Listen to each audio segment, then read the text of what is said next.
Мойынқұм ауданына қарасты елді мекендерде атаулы әлеуметтік көмек көрсетудің жаңа тәсілдері бойынша түсіндіру жұмыстары жүргізілуде. Кездесуге аз қамтылған отбасылар, көпбалалы аналар мен ауыл тұрғындары қатысты. Ауылдық округтерде өткен жиындарда қаржылай қолдауды кімдер қалай ала алатындығы айтылды.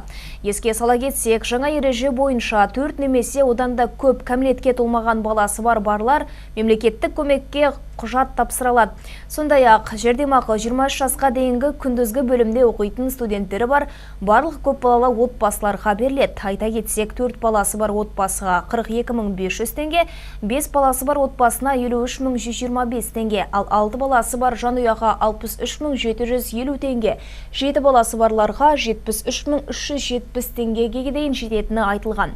Яғни айына әр балаға орта есеппен 10.625 теңге беріледі. Сонымен қатар әлеуметтік жағдайы төмен отбасыларынан шыққан балаларға кепілдендірілген әлеуметтік көмек көрсетіледі. Алайда еңбекке жарамды отбасы мүшелері міндетті түрде жұмыс істеуі тиіс. Егер ұсынылған еңбек шараларынан бас тартса, отбасы мүшелерінің барлығы атаулы әлеуметтік көмек алу құқығынан айырылады.